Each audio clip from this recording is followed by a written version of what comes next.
Chapter 10. The Prison Isle of Shador. In the outer gardens to which the guard now escorted me, I found Zodar surrounded by a crowd of noble blacks. They were reviling and cursing him. The men slapped his face. The woman spat upon him. When I appeared, they turned their attentions toward me. "Ah," cried one, "so this is the creature who overcame the great Zodar bare-handed. Let us see how it was done." "Let him bind Thurid," suggested a beautiful woman, laughing. "Thurid is a noble dator. Let Thurid show the dog what it means to face a real man." "Yes, Thurid, Thurid," cried a dozen voices. "Here he is now," exclaimed another, and turning in the direction indicated, I saw a huge black weighed down with resplendent ornaments and arms advancing with noble and gallant bearing toward us. "What now?" he cried. "What would you of Thurid?" Quickly a dozen voices explained. Thurid turned toward Zodar, his eyes narrowing to two nasty slits. "Callet," he hissed, "ever did I think you carried the heart of a Sorek in your putrid breast. Often have you bested me in the secret councils of Issus, but now in the field of war, where men are truly gauged, your scabby heart hath revealed its sores to all the world. Callet, I spurn you with my foot."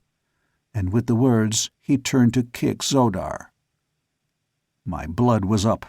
For minutes it had been boiling at the cowardly treatment they had been according this once powerful comrade, because he had fallen from the favor of Issus. I had no love for Zodar, but I cannot stand the sight of cowardly injustice and persecution without seeing red as through a haze of bloody mist, and doing things on the impulse of the moment that I presume I never should do after mature deliberation. I was standing close beside Zodar as Thurid swung his foot for the cowardly kick. The degraded dator stood erect and motionless as a carven image.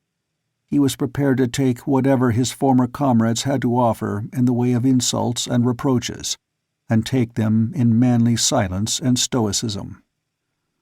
But as Thurid's foot swung, so did mine, and I caught him a painful blow upon the shin bone that saved Zodar from this added ignominy. For a moment there was tense silence. Then Thurid, with a roar of rage, sprang for my throat, just as Zodar had upon the deck of the cruiser. The results were identical. I ducked beneath his outstretched arms, and as he lunged past me, planted a terrific right on the side of his jaw. The big fellow spun around like a top. His knees gave beneath him, and he crumpled to the ground at my feet.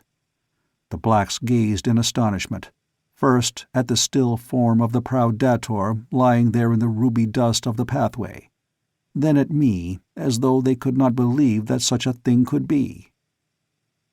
"You asked me to bind Thurid?" I cried. "Behold!" And then I stooped beside the prostrate form, tore the harness from it, and bound the fellow's arms and legs securely. "As you have done to Zodar, now do you likewise to Thurid. Take him before Issus, bound in his own harness, that she may see with her own eyes that there be one among you now who is greater than the Firstborn." "Who are you?" whispered the woman who had first suggested that I attempt to bind Thurid. "I am a citizen of two worlds, Captain John Carter of Virginia, Prince of the House of Tardos Mors, Jeddak of Helium. Take this man to your goddess as I have said, and tell her, too, that as I have done to Zodar and Thurid, so also can I do to the mightiest of her dators. With naked hands, with long sword, or with short sword, I challenge the flower of her fighting men to combat." "Come," said the officer who was guarding me back to Shador. "My orders are imperative. There is to be no delay. Zodar, come you also." There was little of disrespect in the tone that the man used in addressing either Zodar or myself. It was evident that he felt less contempt for the former dator since he had witnessed the ease with which I disposed of the powerful Thurid. That his respect for me was greater than it should have been for a slave was quite apparent from the fact that during the balance of the return journey he walked or stood always behind me, a drawn short sword in his hand. The return to the Sea of Omine was uneventful. We dropped down the awful shaft in the same car that had brought us to the surface. There we entered the submarine, taking the long dive to the tunnel far beneath the upper world. Then through the tunnel and up again to the pool from which we had had our first introduction to the wonderful passageway from Omine to the Temple of Issus.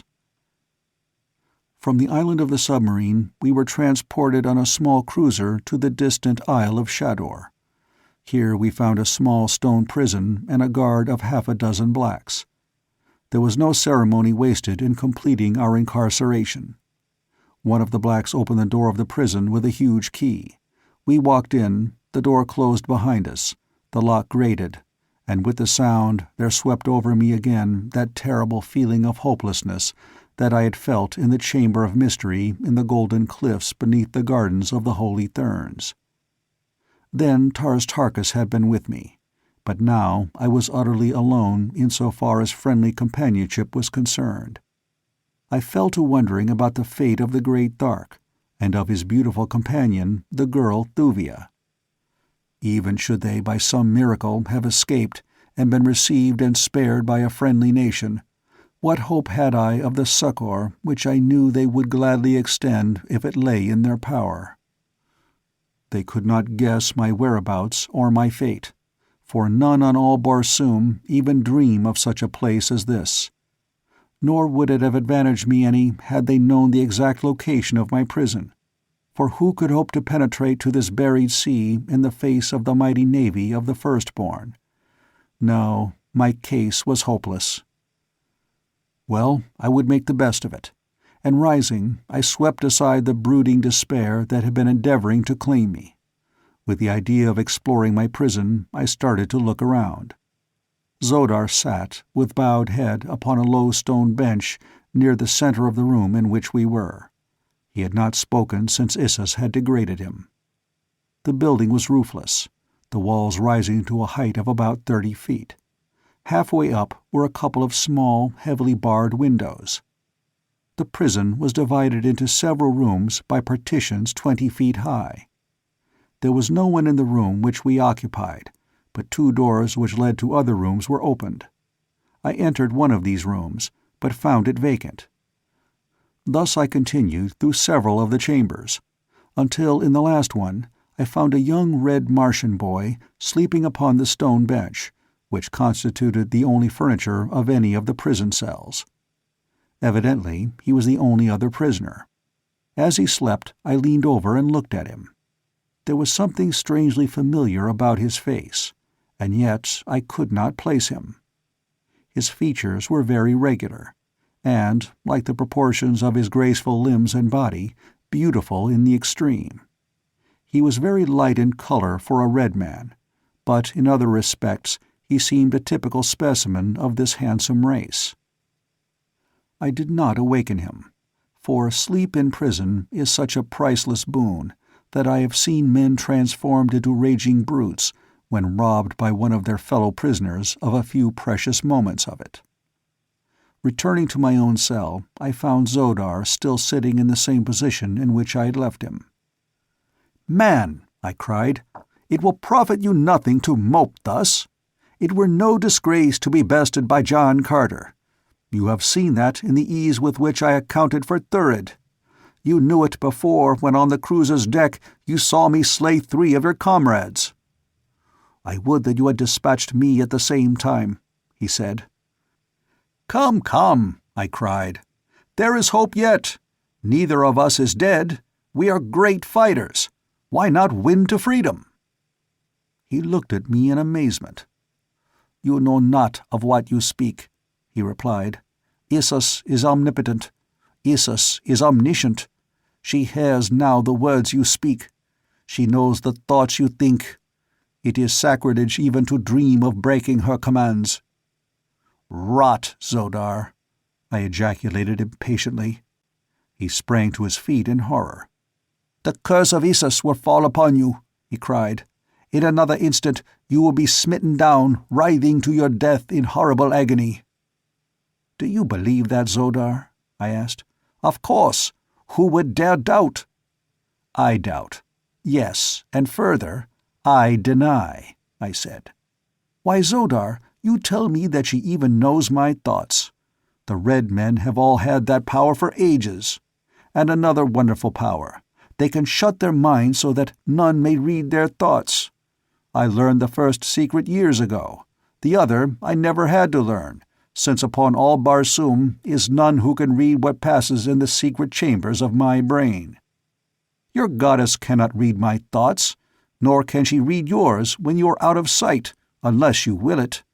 Had she been able to read mine, I am afraid that her pride would have suffered a rather severe shock when I turned at her command to gaze upon the holy vision of her radiant face. "What do you mean?" he whispered in an affrighted voice, so low that I could scarcely hear him. "I mean that I thought her the most repulsive and vilely hideous creature my eyes ever had rested upon." For a moment he eyed me in horror-stricken amazement, and then with a cry of blasphemer he sprang upon me.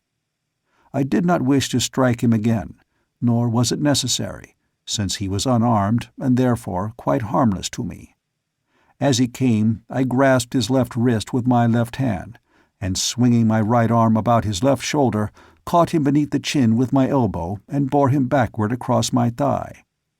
There he hung helpless for a moment, glaring up at me in impotent rage. "Zodar," I said, "let us be friends. For a year, possibly, we may be forced to live together in the narrow confines of this tiny room. I am sorry to have offended you, but I could not dream that one who had suffered from the cruel injustice of Issus still could believe her divine.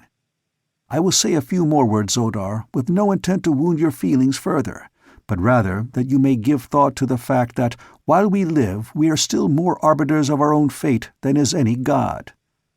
Issus, you see, has not struck me dead, nor is she rescuing her faithful Zodar from the clutches of the unbeliever who defamed her fair beauty. No, Zodar, your Issus is a mortal old woman. Once out of her clutches, and she cannot harm you. With your knowledge of this strange land and my knowledge of the outer world, two such fighting men as you and I should be able to win our way to freedom. Even though we died in the attempt, would not our memories be fairer than as though we remained in servile fear to be butchered by a cruel and unjust tyrant? Call her goddess or mortal as you will." As I finished, I raised Zodar to his feet and released him. He did not renew the attack upon me, nor did he speak. Instead, he walked toward the bench, and sinking down upon it, remained lost in deep thought for hours. A long time afterward I heard a soft sound at the doorway leading to one of the other apartments, and looking up beheld the Red Martian youth gazing intently at us. "Kaor," I cried, after the Red Martian manner of greeting. "Kaor," he replied, "what do you here?" "I await my death, I presume," I replied with a wry smile. He too smiled, a brave and winning smile. "I also," he said. "Mine will come soon. I looked upon the radiant beauty of Issus nearly a year since. It has always been a source of keen wonder to me that I did not drop dead at the first sight of that hideous countenance. And her belly! By my first ancestor, but never was there so grotesque a figure in all the universe. That they should call such a one goddess of life eternal, goddess of death, mother of the nearer moon, and 50 other equally impossible titles is quite beyond me." "How came you here?" I asked. "It is very simple. I was flying a one-man air scout far to the south when the brilliant idea occurred to me that I should like to search for the lost Sea of Chorus, which tradition places near to the South Pole.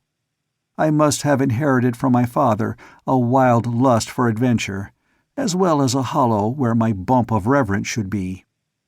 I had reached the area of eternal ice when my port propeller jammed, and I dropped to the ground to make repairs. Before I knew it, the air was black with flyers, and 100 of these firstborn devils were leaping to the ground all about me. With drawn swords they made for me, but before I went down beneath them, they had tasted of the steel of my father's sword, and I had given such an account of myself as I know would have pleased my sire had he lived to witness it. "Your father is dead?" I asked. "He died before the shell broke to let me step out into a world that has been very good to me. But for the sorrow that I had never the honor to know my father, I have been very happy. My only sorrow now is that my mother must mourn me, as she has for 10 long years mourned my father." "Who was your father?" I asked. He was about to reply when the outer door of our prison opened, and a burly guard entered and ordered him to his own quarters for the night, locking the door after him as he passed through into the further chamber. "It is Issa's wish that you two be confined in the same room," said the guard when he had returned to our cell. "This cowardly slave of a slave is to serve you well," he said to me, indicating Xodar with a wave of his hand. "If he does not, you are to beat him into submission. It is Issa's wish that you heap upon him every indignity and degradation of which you can conceive." With these words he left us. Xodar still sat with his face buried in his hands. I walked to his side and placed my hand upon his shoulder. "Xodar," I said, "you have heard the commands of Issus, but you need not fear that I shall attempt to put them into execution. You are a brave man, Xodar. It is your own affair if you wish to be persecuted and humiliated. But were I you, I should assert my manhood and defy my enemies." "I have been thinking very hard, John Carter," he said, "of all the new ideas you gave me a few hours since. Little by little, I have been piecing together the things you have said, which sounded blasphemous to me then, with the things that I have seen in my past life, and dared not even think about for fear of bringing down upon me the wrath of Issus. I believe now that she is a fraud, no more divine than you or I.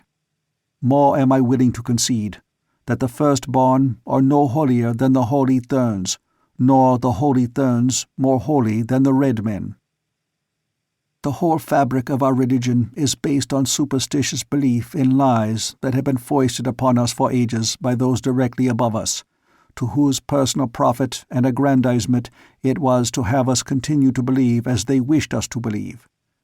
I am ready to cast off the ties that have bound me. I am ready to defy Issus herself. But what will it avail us? Be the Firstborn gods or mortals, they are a powerful race, and we are as fast in their clutches as though we were already dead. There is no escape." "I have escaped from bad plights in the past, my friend," I replied. "Nor while life is in me shall I despair of escaping from the Isle of Shador and the Sea of Omin." "But we cannot escape even from the 4 walls of our prison," urged Xodar. "Test this flint-like surface," he cried, smiting the solid rock that confined us. "And look upon this polished surface. None could cling to it to reach the top." I smiled. "That is the least of our troubles, Xodar," I replied. "I will guarantee to scale the wall and take you with me, if you will help with your knowledge of the customs here to appoint the best time for the attempt, and guide me to the shaft that lets from the dome of this abysmal sea to the light of God's pure air above. Night-time is the best and offers the only slender chance we have, for then men sleep, and only a dozing watch nods in the tops of the battleships. No watch is kept upon the cruisers and smaller craft. The watchers upon the larger vessels see to all about them. It is night now." "But," I exclaimed, "it is not dark. How can it be night then?" He smiled. "You forget," he said, "that we are far below ground. The light of the sun never penetrates here. There are no moons and no stars reflected in the bosom of Omin. The phosphorescent light you now see, pervading this great subterranean vault, emanates from the rocks that form its dome. It is always thus upon Omin, just as the billows are always as you see them, rolling, ever rolling over a windless sea. At the appointed hour of night upon the world above, the men whose duties hold them here sleep, but the light is ever the same." "It will make escape more difficult," I said, and then I shrugged my shoulders. For what, pray, is the pleasure of doing an easy thing? "Let us sleep on it tonight," said Zodar. "A plan may come with our awakening." So we threw ourselves upon the hard stone floor of our prison and slept the sleep of tired men. End of Chapter 10.